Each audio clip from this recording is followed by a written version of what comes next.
Hey guys, welcome back to another Photoshop Quickie. Today I am going to recreate the pineapple under the sea, home to our good friend SpongeBob SquarePants. Let's get to it.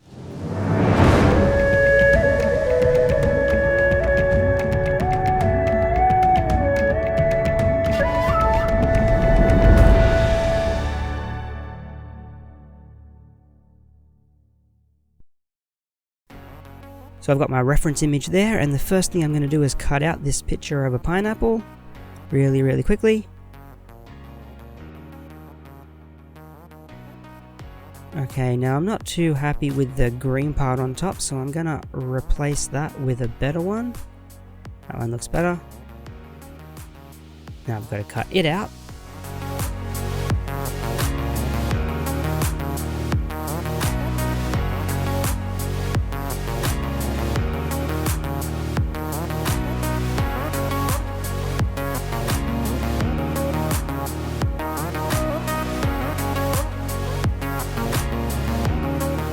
And boom, done. Wow, that was fast. Mask out the old one. Out with the old, in with the new. That looks a lot better. Just blend it in a little bit. Just like that. You wouldn't even know that it was two separate pineapples. Flip it over. So the lighting matches. Okay, now I've got to recreate the door. I found this door online. I'll just cut it out, stick it in.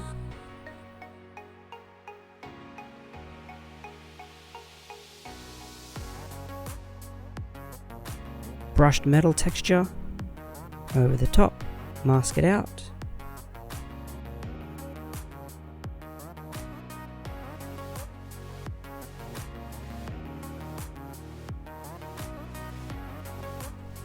And then the door handle, which is one of those, I don't know what they're called, old-timey boat steering wheel things.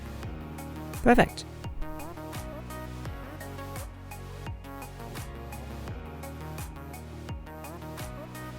Okay, now into the portholes. Again, I just found these online, cut them out, plop them in, rotate them a little bit so they don't look quite the same. Then duplicate them, gradient overlay just to make them look sort of 3D, like they're sticking out from the pineapple. Beautiful. And just a hue and saturation adjustment layer just to make them blue.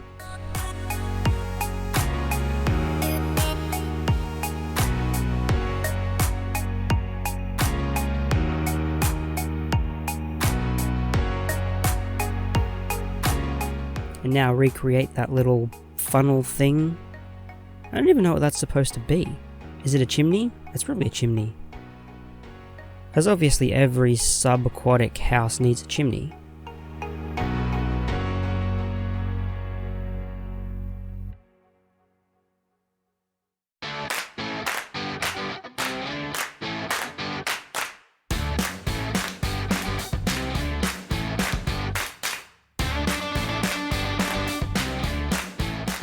And color it blue. Okay, cool. Now tweak the colors of the pineapple a little bit. Make it look a little bit more saturated.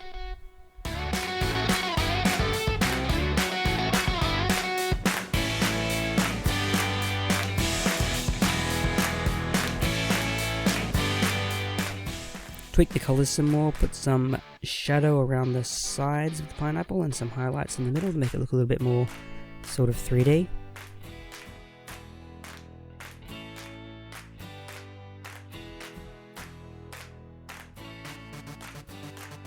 And then saturate the green leafy part on top.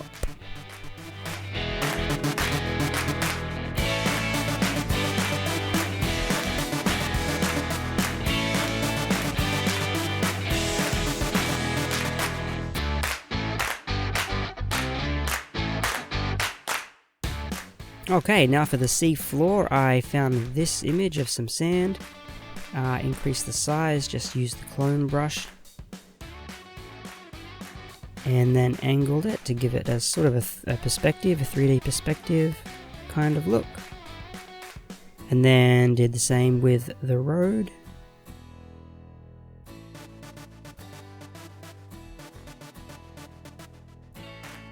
And then mask it out.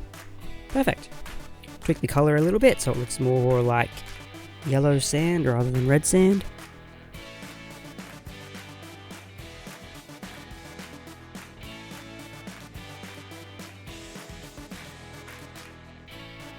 And now on to Gladys Berejiklian's house. I mean, Squidward.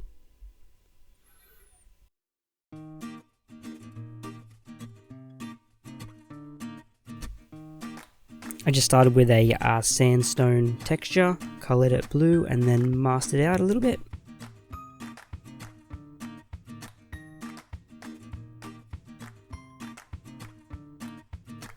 And then I used the same texture to create the eyebrow. Same process, masking and hue and saturation adjustment.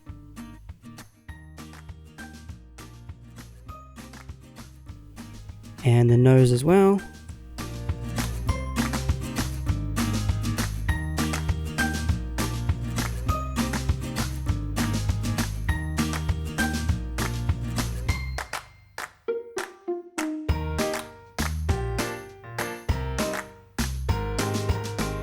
And the side pieces, which I guess are ears.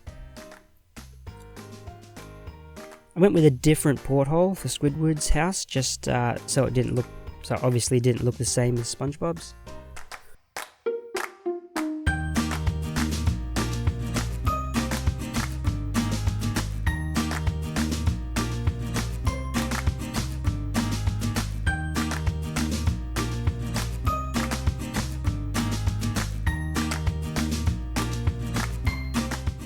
And then make the ears and the eyebrow look 3D, just like that.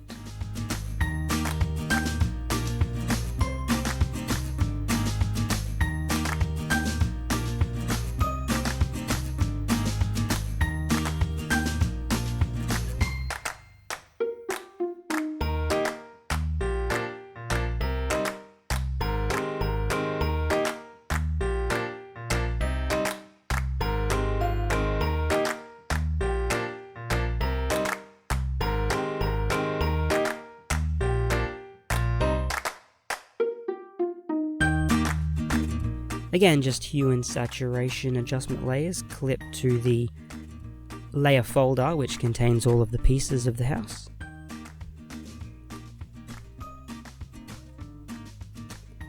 And then the door, Squidward has a nice timber door. I even tried to get the right number of slats in the door, which meant resizing it a few times.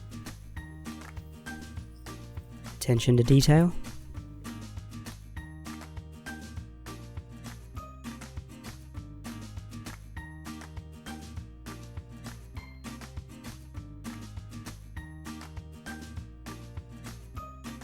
Mask out the sides so it looks like it's set in from the house.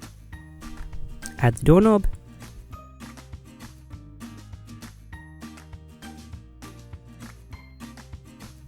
Yeah, then I found this texture which looks a little bit better than the sandstone texture. A little bit rougher, it looks more like the original image. Warped it a little bit to make it look like it sort of wraps around the house. It's not just stuck on the top. And then hue and saturation adjustment layers to add some highlights and some shadows to make it look more 3D and more rounded.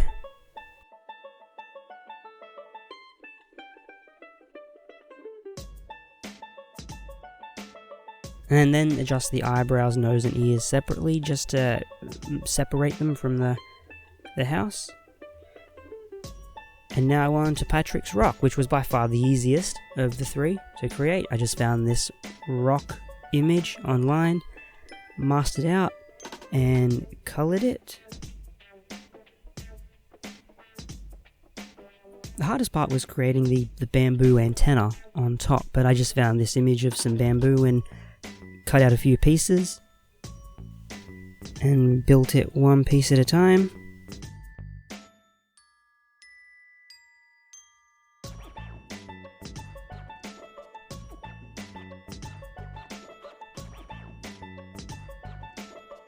round off the ends so it doesn't look so flat.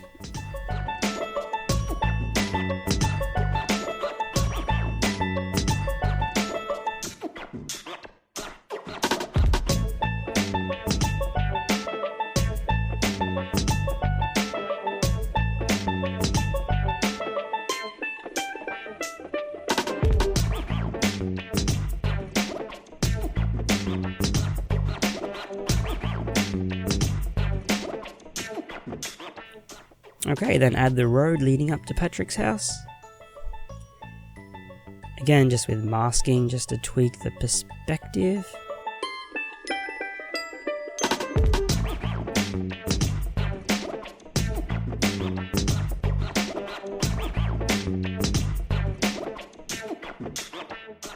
Okay, perfect. Now on to the background.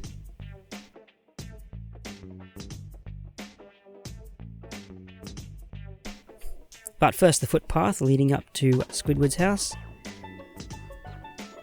Again, just warping and transforming. I found this path online, and it was just a question of warping and transforming it to get the perspective right. Perfect. Now back to the background.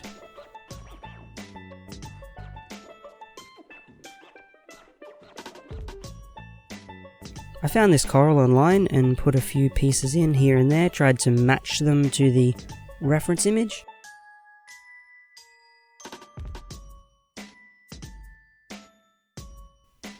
And then hue and saturation adjustment layer to get them to match.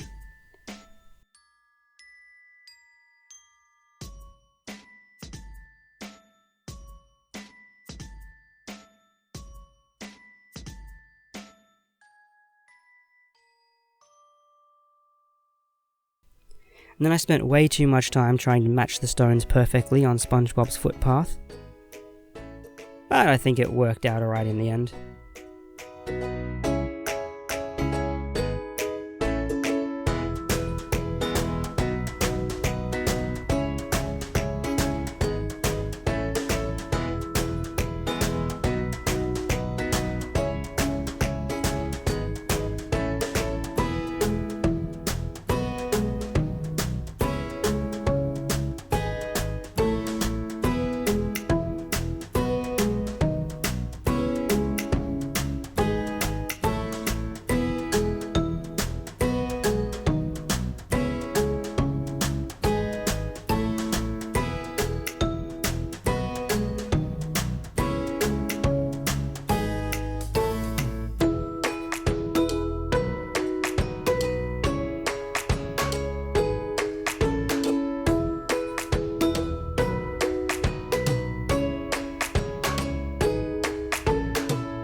Then I noticed on the original image there's a kind of aquatic light green color rim light around the back, so I tried to recreate that as best as I could, coming from the right hand side of the image.